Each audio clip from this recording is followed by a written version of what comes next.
Izadiak maite mina, izadiak areta mina, etorkinak. Nous partons à la rencontre de notre consoeur Béatrice Moll, une des personnalités emblématiques du processus de paix de l'ETA.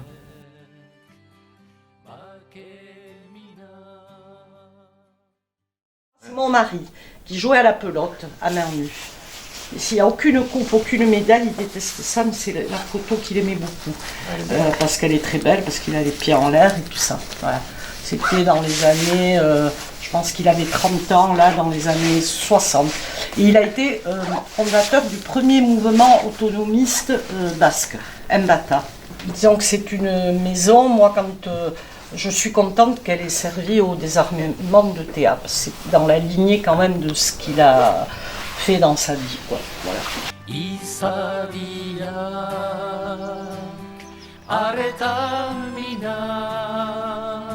Nous sommes ici à Errikartea, à Luosoa, qui est donc la maison où a eu lieu le 17 décembre 2016 la tentative, parce qu'on peut appeler ça une tentative, de désarmement des armes d'ETA.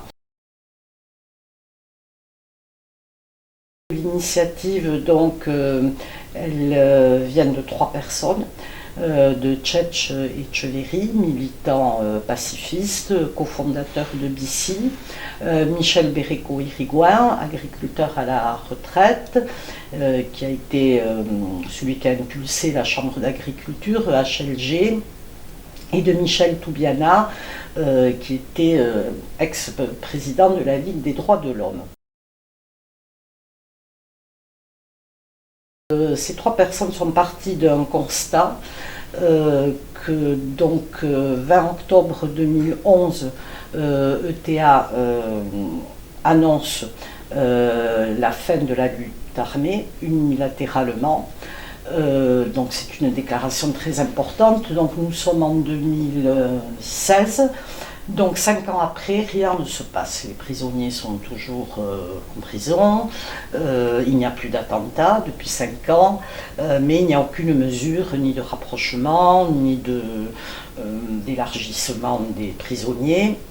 Et bien sûr se pose la question des armes que Théa a toujours en son sein.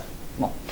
Donc ces 3 personnes se mettent en contact avec, je suppose, moi je ne suis pas au courant de ça, avec des gens, on va dire, proches de Théa ou qui avaient le contact avec l'organisation ETA, en leur proposant, en leur disant, voilà, nous, on se propose de s'occuper du désarmement de Théa, puisqu'il n'y a aucune négociation, tant avec l'État, surtout avec l'État espagnol ou avec l'État français, qui disait, bon ben voilà, ils ont arrêté, ben, terminé, c'est fini, etc. C'était unilatéral. Donc à ce moment-là, nous, on va prendre en charge ça. Nous, la société civile. Moi, je suis contactée parce que bon, je suis journaliste à Média Basque, qui est un journal qui a un site internet et un hebdo papier. Moi, je travaille surtout à l'hebdo papier. Je suis éditorialiste dans ce journal.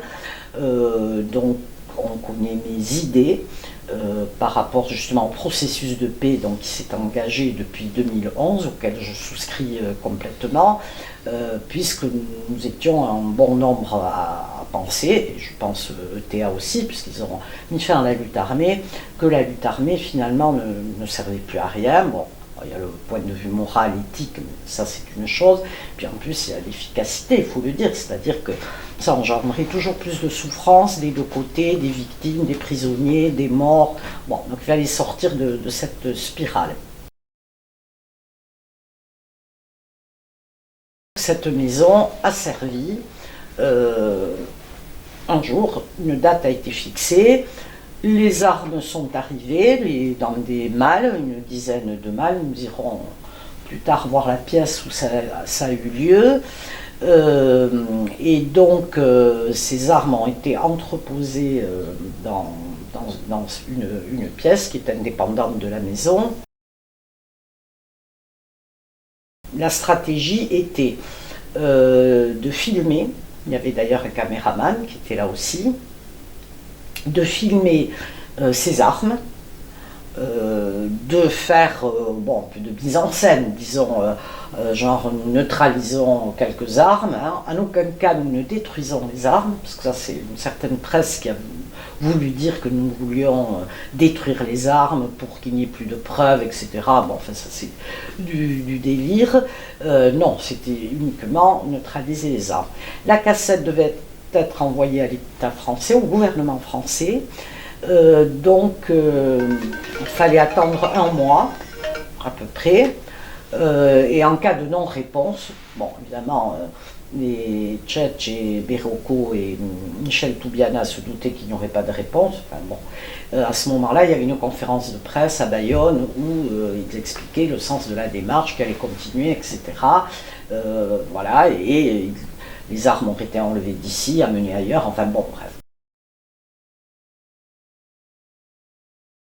Ça ne s'est pas passé comme ça, c'est-à-dire que donc le 17 décembre 2016, donc tout était en place, les armes sont arrivées dans l'après-midi, je crois, si je me rappelle bien, enfin moi je ne m'occupais pas du tout de ça, et donc il était à peu près 16 heures, je pense quand l'histoire a été installée dans cette pièce, tout était en place, je pense, vers 15 heures. Et donc, nous avons eu vent, 15h, 15h30, que la police était au courant et allait débarquer. Bon, donc, à ce moment-là, bon, voilà, c'était de toute façon, tout était public, on va dire, on n'avait rien à cacher, c'était organisé, c'était fait en lien avec ETA, des politiques aussi, des élus étaient au courant, ils ne savaient pas quand, où par contre, mais ils savaient qu'il se préparait quelque chose, ils avaient donné quand même leur aval, c'est-à-dire en cas d'arrestation, qui est quand même un mouvement populaire derrière.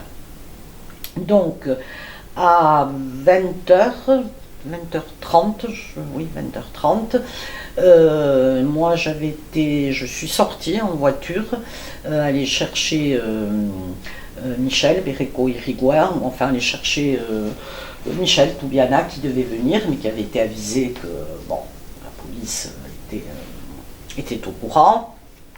Donc en cas, nous avons été le chercher, et pendant que nous n'étions pas là, donc ici la police est rentrée. Alors, il faut quand même imaginer qu'il y avait à peu près une centaine de policiers quand même, hein. Le RAID, la BRI, la DNAT, la PJ, la Guardia Civile, on pense, peut-être Guardia Civile, mais ça on n'en est pas sûr. Bon, enfin différents corps, j'en oublie ou j'en rajoute. Je ne sais plus si c'était le GIGN ou le RAID, d'ailleurs j'ai un peu occulté ça. Donc moi je ne suis pas là quand ils arrivent. Donc dans la maison il y a Tchetch Etcheverry, Stéphane Etchegaray, le caméraman, et Michel Bergougnan, qui est hélas décédé quelques mois plus tard, qui était venu en soutien, comme un militant connu à Bertsalé, un viticulteur très connu dans le milieu économique et culturel. Donc ils arrivent, la porte est ouverte, enfin comme toujours ici, de toute façon il n'y a pas de portail, il n'y a pas de... Bon, bref. Donc la police rentre, ils sont donc dans la pièce, ils sont mis à terre, et Tchatch lui monte à l'étage, parce qu'il avait préparé des téléphones prépayés, enfin, etc., pour avertir la presse et les politiques. C'est là qu'on voit l'importance des réseaux sociaux aujourd'hui, parce que c'est un moment où on est arrêté, pratiquement tout le monde est au courant, quoi, hein. Bon. Et donc il monte, il y a une penderie, bon, il voit qu'on le poursuit parce qu'ils sentent la présence humaine avec le laser, quoi. Donc il est arrêté, ils sont arrêtés, neutralisés, mis à terre, etc. Bon bref. Et nous on arrive dans le chemin là que vous avez pris pour venir ici.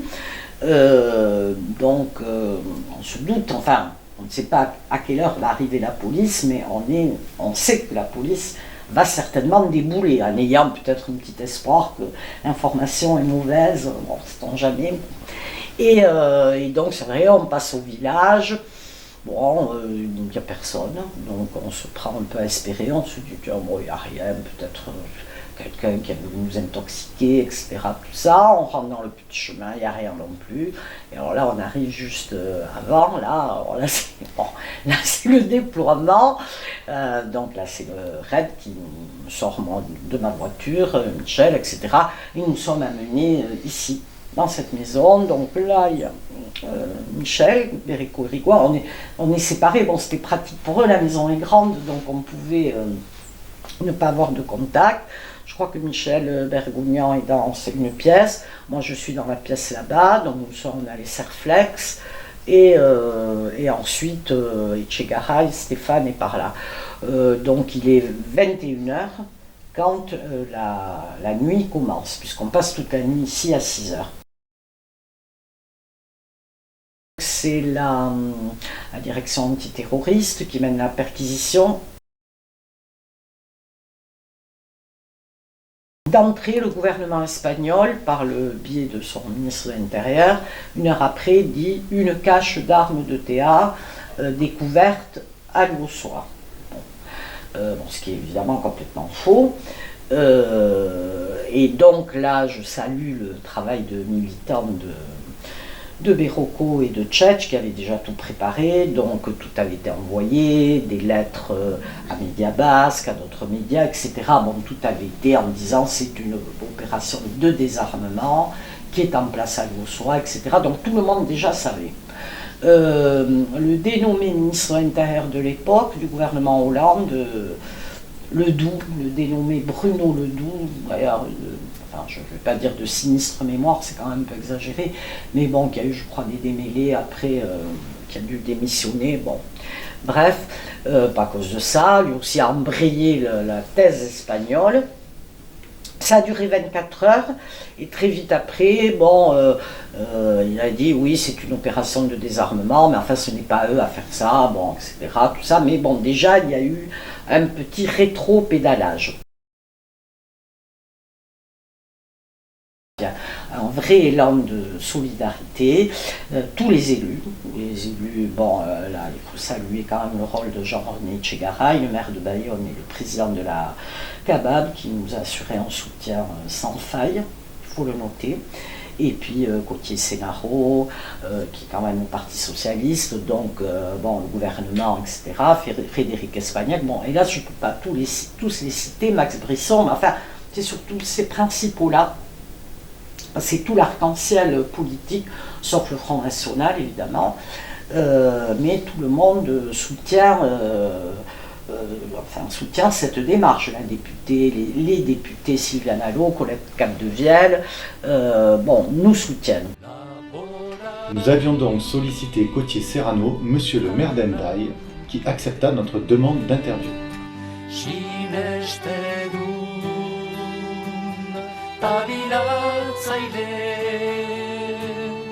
Donc concernant Béatrice Moll, c'est une personne que je connais depuis longtemps, non seulement parce qu'elle est journaliste, mais parce que son papa était conseiller municipal, adjoint au maire ici à Hendaye, que j'ai eu à le remplacer lors de son décès aux finances, comme adjoint aux finances. Et puis son époux, Chimunara, bien connu dans le mouvement Abersalé, grand joueur de pelote, était donc aussi un militant de la cause basque. Et je crois savoir donc elle vous a reçu dans sa maison de Loussois. Donc bien sûr, Béa est une journaliste bien implantée, je dirais, dans ce coin du Pays Basque et sur les causes basques. Et puis, au-delà de ça, elle a été aussi militante aussi à ses heures avec sa famille, son père et sa sœur en particulier. Je sais que dans les années 70 déjà, ils ont eu à tendre la main à des réfugiés qui étaient en difficulté. Je dirais que pour moi, ce processus, il a commencé en 2010-2011. 2010-2011, quand je suis à l'époque, je ne suis pas à la mairie d'Andaille, je suis simple conseiller municipal, mais je suis premier vice-président du conseil départemental. Je reçois un coup de fil pour me dire qu'il y aura une conférence de la paix à Ayété, donc à Saint-Sébastien, où plusieurs personnes sont invitées à s'exprimer devant des fortes personnalités, notamment on me cite la venue de Kofi Annan. Moi je suis membre du Parti Socialiste et on me dit, mais les journalistes me posent la question, est-ce que le Parti Socialiste va s'exprimer? Je me dis, moi je ne sais pas ce que va penser le parti auquel moi j'appartiens. À titre individuel, moi je suis sur Pau à ce moment-là, et je dis, moi je vais aller à la conférence d'Ayété, que mon parti dise oui ou non, j'anticipe. Et je me retrouve là, donc avec une trentaine de personnes, ce sont des membres de partis politiques, ce sont des syndicalistes, ce sont des gens qui sont impliqués dans la société au titre de président d'association. Et nous avons là devant nous avons Kofi Annan, quand même, nous avons là Pierre Jox, ancien ministre de l'Intérieur, nous avons là Gerry Adams, qui était le leader du Sinn Féin en Irlande, et à côté de lui, nous avons Jonathan Powell, qui a été secrétaire du président, du ministre britannique de l'époque. Et on se dit, mais bon sang, comment tout cela est possible aujourd'hui, tous se réunissent sur les mêmes thématiques, des gens qui à l'époque se sont opposés. Un jour que c'était ministre de l'Intérieur, et il y avait déjà le mouvement de ETA et d'UGAL sur Andaille, pratiquement. On voit Gerry Adams avec un leader britannique, et tous ces gens-là se parlent, donc on va se parler. Et on découvre quand même comment va se dérouler cette séance à Ayété. Et très vite, je suis surpris par un prompteur, c'est-à-dire que nous avons une grosse horloge, nous sommes une vingtaine à prendre la parole, et on me dit, voilà, vous avez 1 minute, vous nous donnez la situation du Pays Basque aujourd'hui telle que vous la ressentez. Et on me passe la parole. Et on prend la parole, je prends la parole, puisque Frédéric Sepagnac devait parler, il me passe la parole, il me dit c'est à toi. Et je vois 60, 59, 58, et nous avons 1 minute pour parler de la situation au Pays Basque, et là je dirais pratiquement en direct, à l'arrache, sans l'avoir préparé. Donc déjà un exercice extrêmement concret, frustrant, passionnant aussi, et où chacun s'exprime selon les valeurs syndicales, selon les valeurs politiques. Et on découvre que nous avons de nos côtés des gens avec lesquels nous ferraillons au quotidien, en politique. Max Brisson, bien sûr. Jean-Jacques Lasserre était dans l'opposition du conseil départemental à l'époque, donc il est là dans une tribune, mais il est là. Nous avons là Frédéric Espagnac, qui est avec moi, mais vraiment des gens de tout horizon. Abersalé ou pas, syndicalistes de tous bords, et parti française-espagnole, ou basque-française, basque-espagnole, mais pas que. Et là, tout le monde parle d'une seule voix pour dire « Y'en a marre ». Y'en a marre, c'est le conflit basque, c'est le conflit européen qui a duré le plus longtemps, le conflit armé européen qui a duré le plus longtemps, plus de 50 ans, et il faut qu'on trouve les voies et les moyens pour que tout cela s'arrête.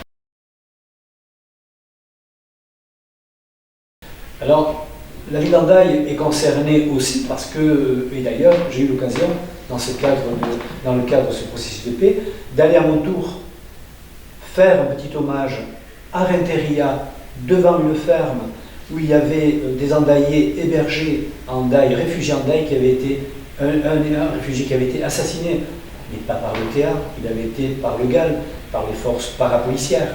Parce que sur Andaille, et c'était aussi ce qui me portait, c'était de dire que sur Andaille, nous avions eu quand même 6 décès, donc dus au GAL, donc aux activités parapolicières espagnoles. Nous avions eu un enlèvement et nous avions eu une dizaine de blessés. Nous avons reçu, moi c'était personnellement la première fois que j'en recevais, une lettre signée de ETA, datée de février 2014, qui nous expliquait le pourquoi, du comment de leur volonté de cesser le feu. Au milieu de tout ça, il y a les prisonniers, le sort des prisonniers.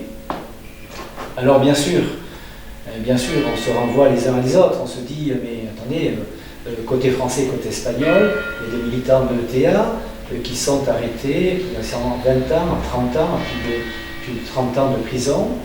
À côté de ça, il y a des assassins du GAL, certains étaient dans les gouvernements, d'ailleurs, y compris dans les gouvernements socialistes, et puis, en tout cas en tant que donneurs d'ordre, probablement. Et puis ces gens-là sont en liberté, ils ont été saisis par justice, certains ont fait quelques peines très courtes de prison, et puis ont été relâchés. Donc on ne peut pas non plus, dans un consensus, dans un souhait de paix durable, traiter différemment non plus les dossiers. Alors tout doit être examiné, tout doit être jugé, c'est pas ça, mais nous avons aujourd'hui notamment des militants de l'ETA qui sont là, je le disais, depuis 20, 25 ans, 30 ans, et qui, sous couvert d'un droit un petit peu, ou du moins d'une justice un petit peu exceptionnelle, les maintiennent toujours hors de portée de leur famille, ou alors ces familles-là doivent aller dans le sud de l'Espagne, notamment pour aller visiter leurs parents, ce qui est inacceptable. Donc, les artisans de la paix se sont d'abord attachés à prôner le rapprochement des prisonniers. Voilà, parce que, y compris en France, on est contre la double peine, c'est-à-dire que voilà, quelqu'un s'est mal comporté, a fauté, il a été jugé, il va en prison, mais on ne rajoute pas des doubles peines à la famille qui doit les visiter en allongeant les distances, en refusant des rendez-vous, des visites, c'est quelque chose d'inacceptable. Donc ça aussi, il a fallu que l'on travaille sur ça. Donc des rapprochements ont eu lieu. Certaines libérations conditionnelles ont pu avoir lieu, mais aujourd'hui on se constate quand même que si certains acteurs, encore une fois, je parle de ce que je connais, de l'action du GAL sur Hendaye, eh bien si certains acteurs sont encore en liberté, côté espagnol, je vois que certains militants de TA, eux, au-delà de 20 ans, sont toujours en prison. Et ça, je dirais, le droit, et notamment le droit français, nous dit qu'on ne peut pas avoir, au-delà de 20 ans, on commence à avoir des réductions de peine, des révisions de peine, etc. Et là, on se trouve avec, parfois, en tout cas c'est comme ça que cela est perçu par l'immensité, je dirais, de militants et de la société civile en Pays Basque, on a l'impression que le gouvernement, je dirais les gouvernements, quels qu'ils soient, c'est pas celui d'aujourd'hui que l'on parle spécialement, mais les précédents ont été également fautifs de ces causes-là. On a l'impression que la France est à l'écoute, je dirais, des juges espagnols et des pouvoirs en Espagne, derrière lesquels on voit toujours un certain franquisme nostalgique qui réapparaît pour durcir le temps. Donc il ne s'agit pas aujourd'hui, dans la demande des artisans de la paix, d'ouvrir des prisons et de libérer tout le monde. On demande simplement que l'on applique le droit, tout le droit, rien que le droit, à ces militants-là qui aujourd'hui ont dépassé par exemple les 20 ans de peine et sur lesquels on peut quand même imaginer des reconversions, des peines allégées, des visites supplémentaires. Enfin bon, il y a toute une panoplie, peut-être maîtrise mieux que moi en termes de libération des prisonniers, mais que l'on peut appliquer à ces gens-là. Aujourd'hui, on comprend que dans tout ça, il ne faut jamais, je dis bien jamais, oublier les victimes, de quelque bord qu'elles soient, parce que côté espagnol aussi, notamment les forces de l'ordre espagnoles, elles en ont aussi souffert et beaucoup souffert. Donc il faut savoir aussi être respectueux et reconnaître toutes les souffrances, d'où qu'elles soient, quelles qu'elles soient. Et je dirais que la difficulté est là, parce qu'on se trouve avec des familles qui ont été privées d'un père, d'un mari, et on ne peut pas oublier. Donc on sait qu'on ne peut pas oublier, mais on se dit aussi que finalement certains vivent encore sous les souffrances d'un franquisme qu'ils n'ont pas connu ou très peu connu, et d'autres souffrent aujourd'hui avec des personnes, des familiers qui sont décédés chez eux, et comment faire en sorte que tout cela soit exprimé dans le respect, dans la reconnaissance de toutes les souffrances. Le parcours est long, parce qu'on sait encore qu'on a beaucoup de familles qui n'accepteront jamais ça. Et je dirais, et on peut l'entendre. Mais on ne peut pas non plus rebondir sur des morts, et je dirais s'envoyer des morts à la figure. Ça ne sert à rien. À un moment donné, si on veut avancer, il nous faut nous projeter et voir comment, pour nos enfants, nos petits-enfants, garantir une paix durable par la suite, et pour, je dirais, les 20 ou les 30 ans à venir. Et c'est ça aussi ce qui nous motive.